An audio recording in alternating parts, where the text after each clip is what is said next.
Hey everyone, welcome back to the Trendcrusher podcast. I'm Peter K, aka Trendcrusher. This week I'm speaking to Hippotraktor, and I've got two members of the band, Chiaran and Stefan. We had a great chat. Lot more on that in a bit.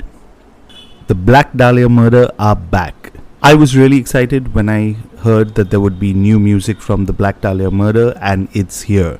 The band have announced their 10th studio album, Servitude, will be out September 27th via Metal Blade Records, and the first single is live. Here is Aftermath.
And that was Aftermath by the Black Dahlia Murder. You can also pre-order their album Servitude. I've left the links in the show notes. Now on to today's episode. I spoke to Chiaran and Stefan of Hippotraktor about their latest album Stasis. I really enjoyed the storytelling aspect of the album. We dive into that, the production, and a lot more. Here it is. All right, and this time I'm joined by two members of a band. I'm hoping I don't butcher their name too many times during the course of this chat, but welcome to the members of Hippotraktor. How's it going, guys? Great, thank you. Yeah, doing good, thanks. Good pronunciation, by the way. Right, so since this is audio, I'd like at least the listeners to know who's who. So why don't you tell us your name and what do you do in the band? Cool. So my name is Chiaran, and I'm the guitar player. I am Stefan, I am the singer, and I play a bit of percussion as well. Awesome. So welcome, Chiaran and Stefan. First of all, congratulations on the release of your second album, Stasis. we were actually originally supposed to do this interview last week, but then I also saw that you all had your album release show, which you all played with Cobra the Impaler. So, how was that show? And tell me all about it. It was a great show.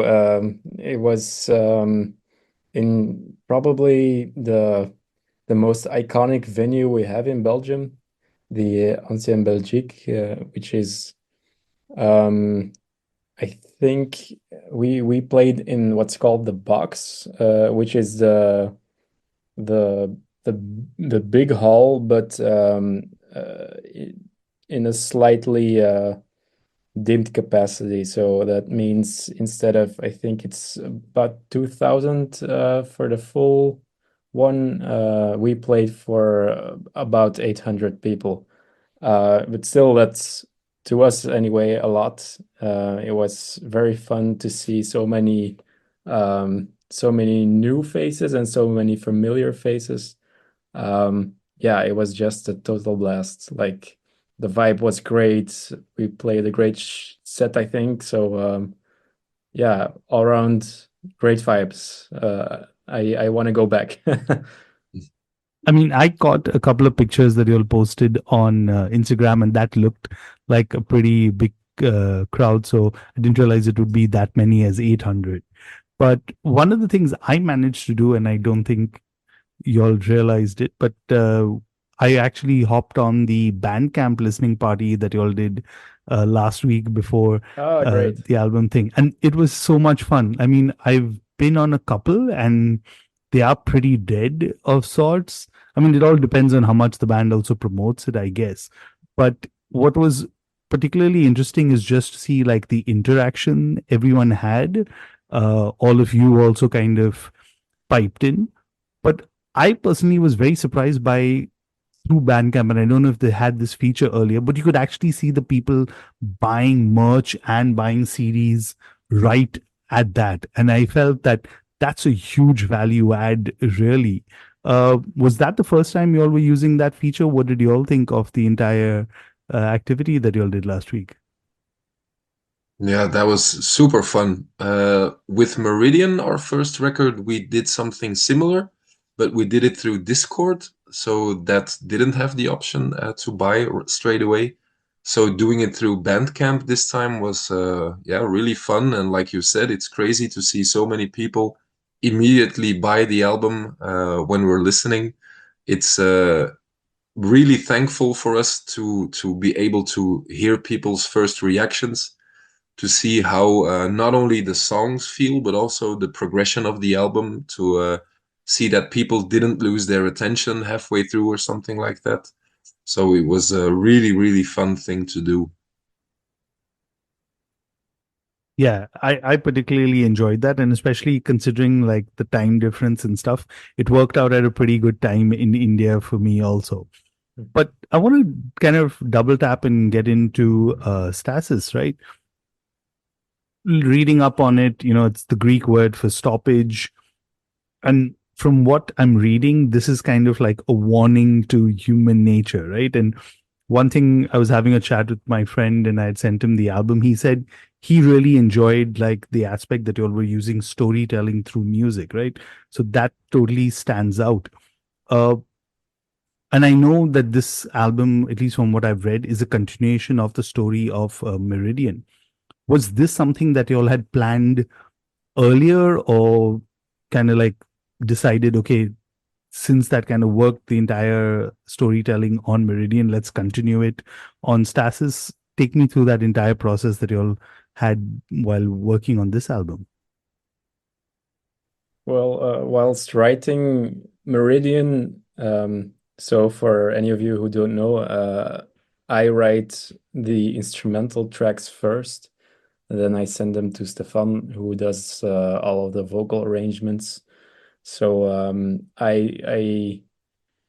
well, anyway, with Meridian, I never had a clear idea of what I was writing. It was just me doing what I like, riffing away and coming up with weird stuff. But this time around, I really had a concept, or there's something I wanted to tell with this. And I told Stefan what I was writing about, and then it was totally up to him what to do with his information. For me, it wasn't. Yeah, I didn't mind if people knew what I was writing about or not. To me, that didn't matter as much. I just wanted to tell him what it was about. Maybe it would help him to get inspired, or to maybe write about. And he actually did. So if I were to put Stasis in one word, it would be what's the word again? Help me out. Impunity. Impunity. Yeah. Yeah, so impunity. And I'll just leave it at that. But I wanted to convey this image through music, and Stefan just built upon it, I guess. And what about you, Stefan? I mean, like, how was your introduction to this entire process, right? I mean, joining Hippotraktor, how do you kind of take it? And especially when you come in with such information, how do you kind of build this story? Because considering it was also the next part of it, or building upon an already existing story, right? Yeah, that's true. Well, I had the pleasure of joining a band of which I was already a big fan when they were instrumental. They started in 2017, and I joined in 2019. And I was such a big fan of everything they did that I realized that when I joined, I didn't really have to do much except improve on the already great songs, if you know what I mean. So I think it's my job as a singer not just to always sing. I think it's important to know when I should shut up. I think it's important to decorate what's already there, just pull it to a next level, I guess. And to me, that's a really thankful job to have.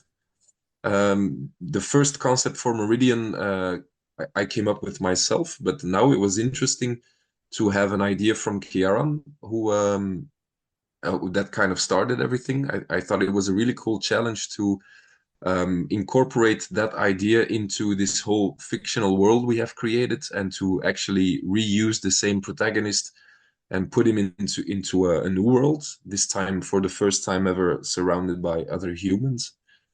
That was a really cool process. I loved writing this. It's a strange combination of fictional ideas and very real problems in the world. It was fun to use metaphors and ways of kind of making people realize that this isn't just a fantasy story. There is actually something being told here, but it's not being told literally.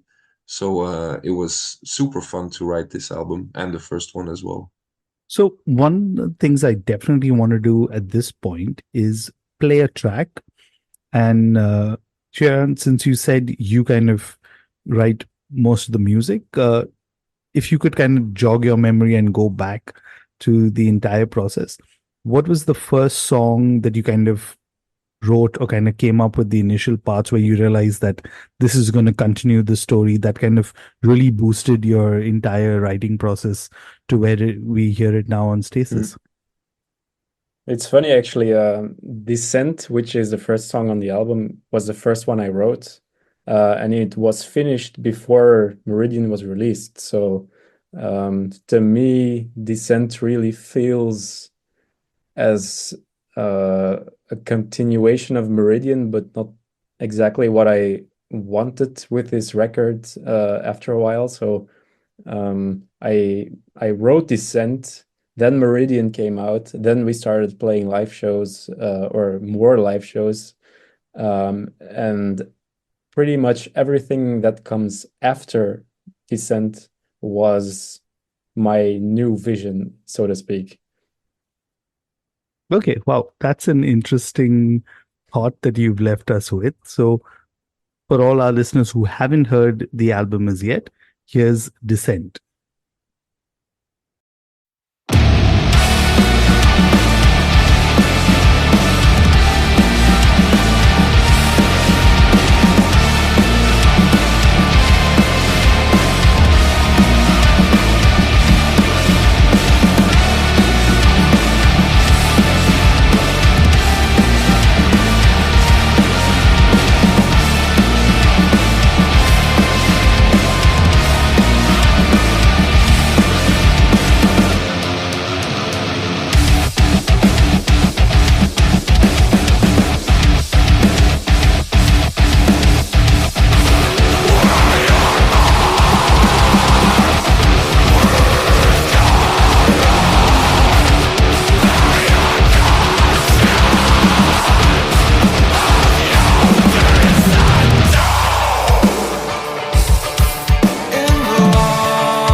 and that was Descent by Hippotraktor of their latest album Stasis.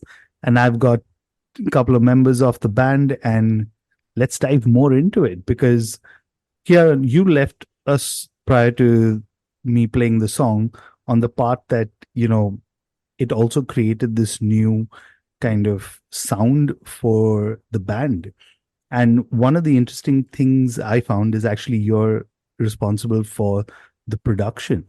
I mean, I don't want to call the previous album a pandemic record and stuff like that, but unfortunately, it's the timing and all of that kind of fit in.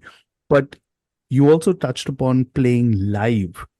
How did, the response to Meridian performing those songs live kind of have an overall impact on the way you kind of went into the production for Stasis? A huge impact for sure. I'm always on the lookout to see what the audience is doing whenever we play anything. So especially when Meridian came out, yeah, I really had no idea how these songs would work live. We played, I think, 2 shows before, and then the pandemic hit, and then we went into the studio. So I think we might have played these songs for about 20 people in total. So that wasn't really any representation as to how these songs would work. So yeah, I think so anyway. The first show we played after the pandemic, well, it wasn't over, but the pandemic stopped for a bit and then it came back. So it was a show. It was our release show in the, I think, Charlatan in Ghent, which was a very small venue, a cafe, if you will. But seeing these people respond to what we were doing was very interesting, to say the least. And I think I learned a lot by watching them, and yeah, just being critical of our own work and seeing what worked and what didn't. That being said, I'm still very, very interested to see what how people will respond to Stasis, because we've played a couple songs a few times now, but not enough for me to really understand which parts work and which don't. Some crowds are more or are more responsive, but that doesn't mean they're maybe more invested. Like it just depends. And I think it takes a couple of shows before you can really start seeing these general things whenever we're playing a general thing. So yeah, a long answer to a short question. Apologies. No, no, not at all. I mean, what you're saying totally makes sense. And I'm very tempted to jump forward to the kind of questions you're kind of leading me on, but I'm definitely going to hold on to the live part a bit. This one's for you, Stefan. And considering you talked about how it was, just a challenge to kind of come up with these concepts, was there any kind of riffs or something that Chiaran hit you with where you were like, okay, this is challenging. How am I going to kind of do it? Take me to the process that you had to kind of go through while writing down the lyrics. I mean, and actually pause for that a second. Was the concept something that you all discussed together in a jam room, and then, Stefan, you wrote the lyrics? How did that work? If you could just explain that to me. I don't really know if Chiaran told the other band members about this. You probably did. Maybe. I'm not sure. But we've always been the two, I guess, writers in this band, so it was mainly between us. And it's funny, again, since I love this music so much, I don't ever worry that I'm not going to find a vocal melody that works. Sometimes the first time I hear one of Chiaran's demos, I instantly know this is exactly how the vocals should be. Sometimes it takes 3 listens, sometimes maybe 10, but after that I have a pretty good idea of not only what I would do, but what I think he would want me to do, and what I think could work from an objective point of view. So it's funny, it never really feels like a challenge to write the melodies. Lyrics, it's something that I guess every singer is insecure about, writing lyrics that sound good but also read good, if that makes sense. It's easy to write a sentence that sounds good when you read it in silence, but maybe that sentence won't sound good when you sing it, and the other way around. You have to find that balance. I want to make sure that my lyrics sound like I'm intelligent, but not too intelligent and artificial. I want it to still sound like it's a very emotional thing I'm saying. So that is always a big challenge, to find the perfect words, I guess. The melodies are never really the problem. Okay, now since you said that, then has there been a moment for at least both of you, right? I mean, since y'all just talked about playing your album release show, where y'all had like the audience singing back or audience reaction, and you were like, wait, really? They know the lyrics, or they know? Did you have any of those kind of moments? Yeah, sure. I remember when we played our Tangent first. That's a festival in the UK. And we played, I forgot what year it was, but it was it was really incredible. We were the second band playing the biggest tent, I think. Well, the biggest stage of the entire festival, which was weird already because we had never, it was our first UK show. And I was really worried that there weren't gonna be any people because it was such a big tent. Uh, I and when we got there, there was no one. So I was like, holy shit. And when we got on stage, there were so many people, like the tent was filled. And the first couple of rows of people were singing pretty much every lyric back to us. It blew my mind. I'm still amazed. That's incredible. What about you, Stefan? Any similar experiences? Yeah, same thing. I remember that show at Arctangent. It was 2022. And yeah, it was 4,000 people. It was the biggest crowd we had ever had at that point, and it's still one of the biggest we've ever had. It's crazy. The thing is, when we play live, I stand with my side to the crowd, so I don't always see the crowd very well. But when I turn around occasionally, then I do see them, and I remember at that show seeing people sing along, and that's something that I maybe would have expected in Belgium at that point, since the album had been out for like, I don't know, 6 months, 7 months.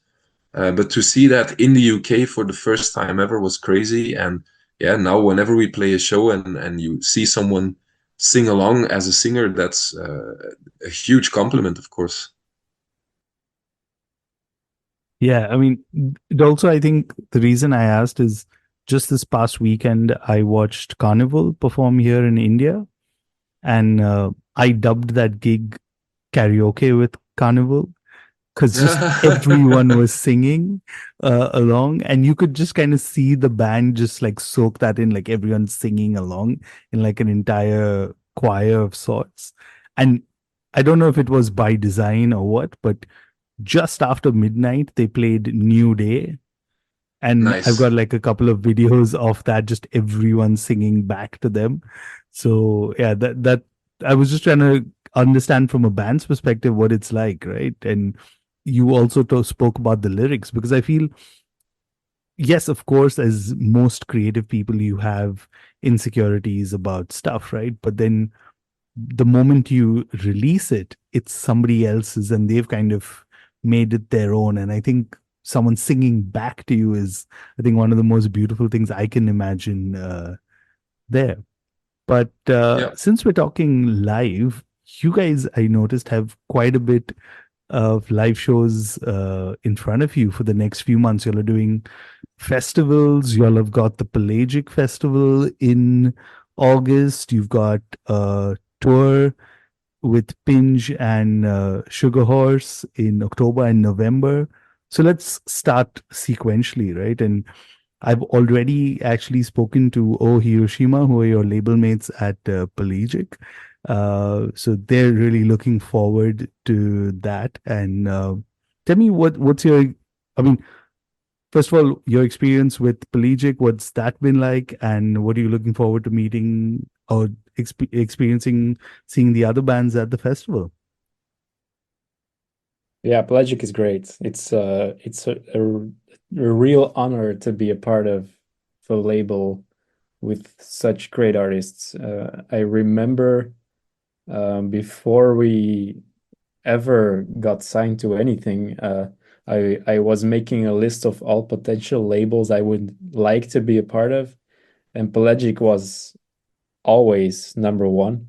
So this becoming a reality is really humbling. Yeah, it's insane actually. Besides this, I'm really looking forward to going to Spain. I've never played a show there.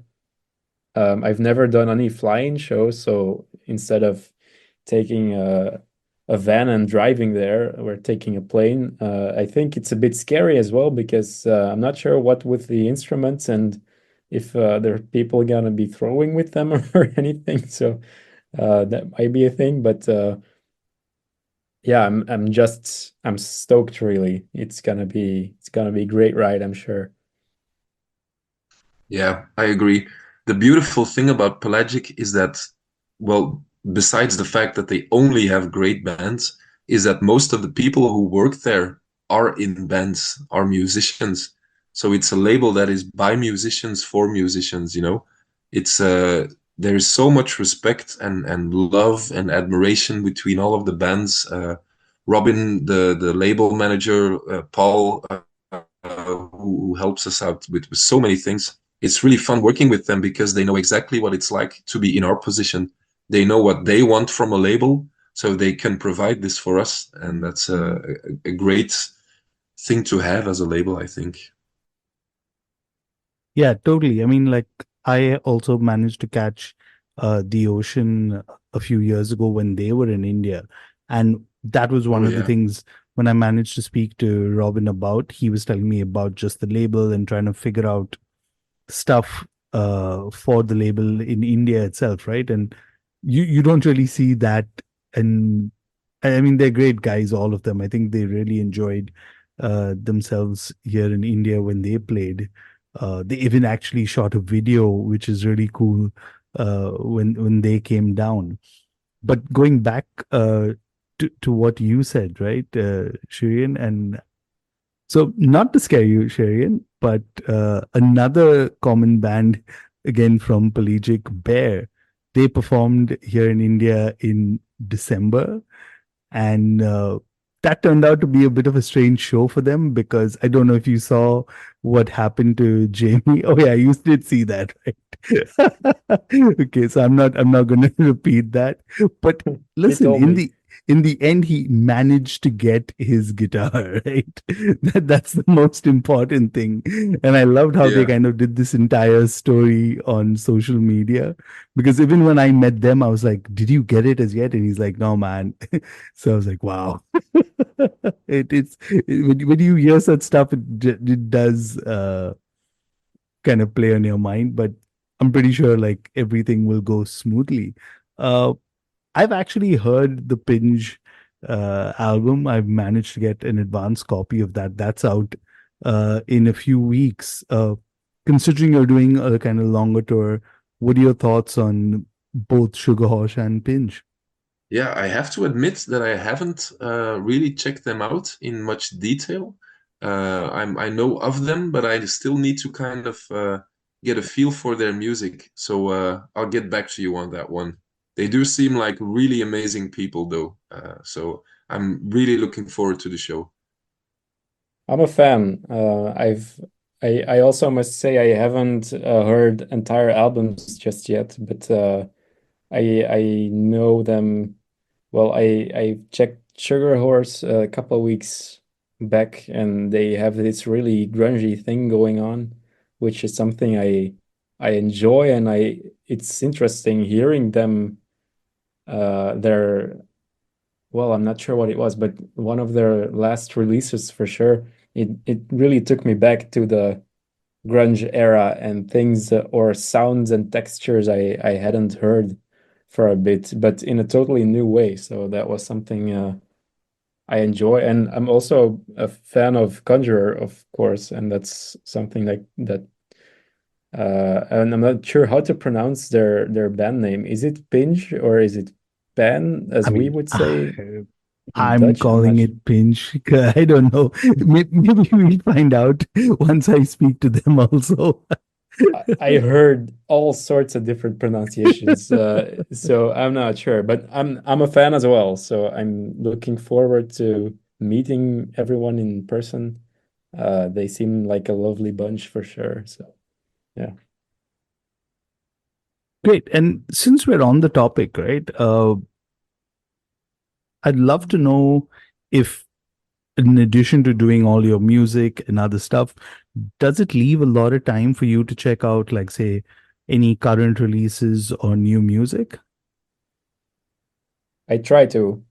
I know because I'm also working as an audio engineer, or let's just say an audio professional. So I'm doing all sorts of audio stuff the entire day, and that makes it kind of hard to listen to things after full days of work. Um, but I think it's my responsibility as an artist to know what lives and what's happening, and um, yeah, just get a feel of what's going on in the world, and especially within our niche.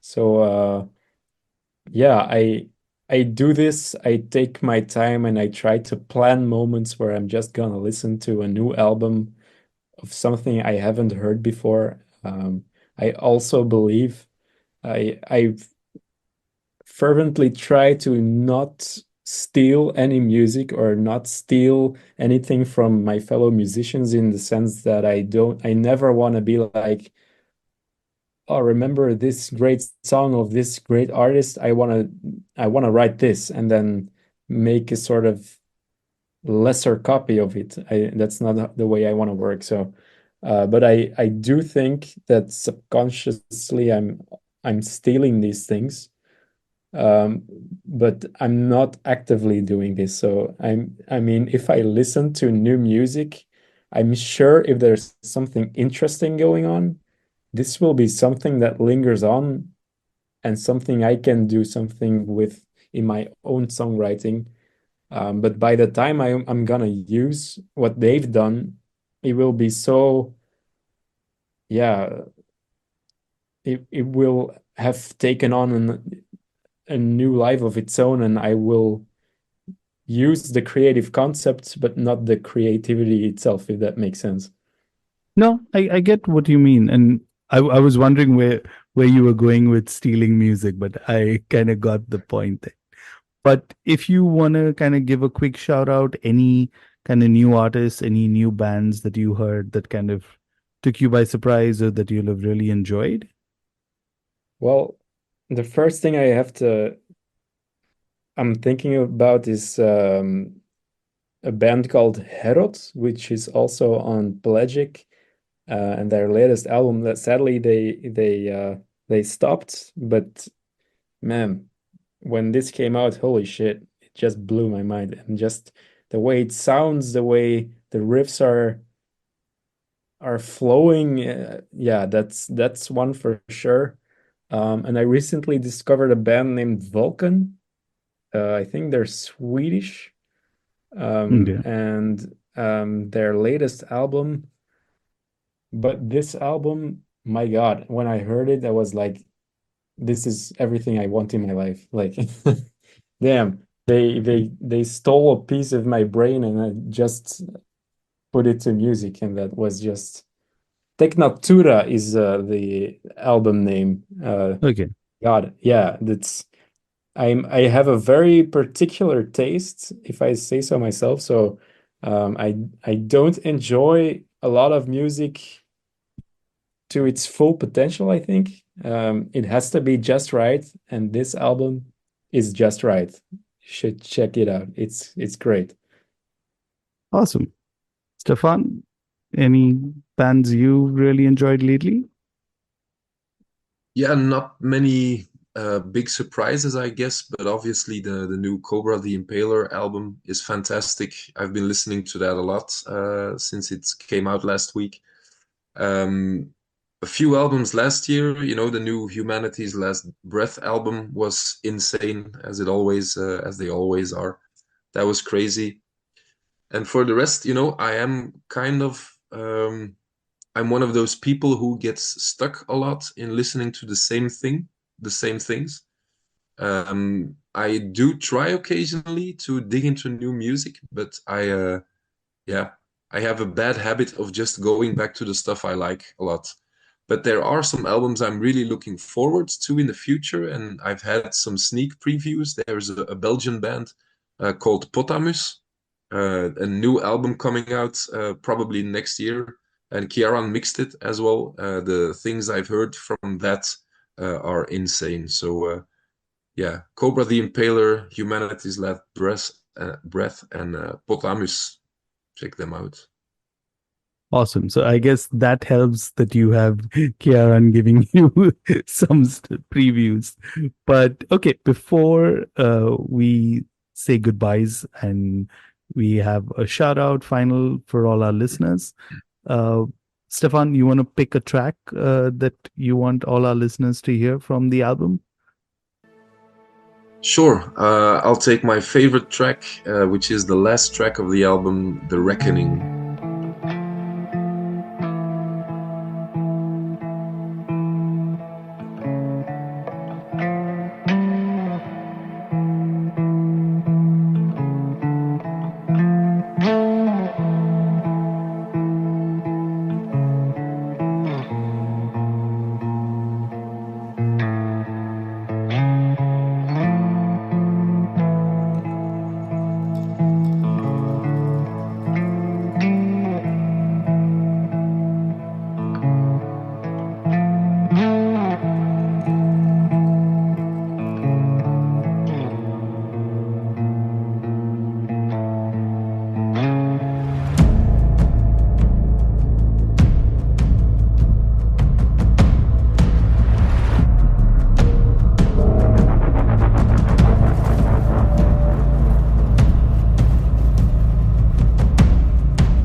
That was The Reckoning by Hippotraktor. That was Stefan's pick. If you haven't already checked out Stasis, the link is going to be in the show notes. Thanks so much, Stefan, Chiaran. I really appreciated you taking time out and speaking to me. Any final words for all our listeners? Thank you for being here. Thank you for listening to our music. Without you, we wouldn't be able to do what we're doing. So we love you. Keep it going. Thanks. Oh, I agree. And if you ever have a chance to catch us live, please do and come say hi and have some beers with us. now that I will definitely take you guys up on. Thanks so much, guys. All the best. Thank you. Cheers. Cheers. Yeah.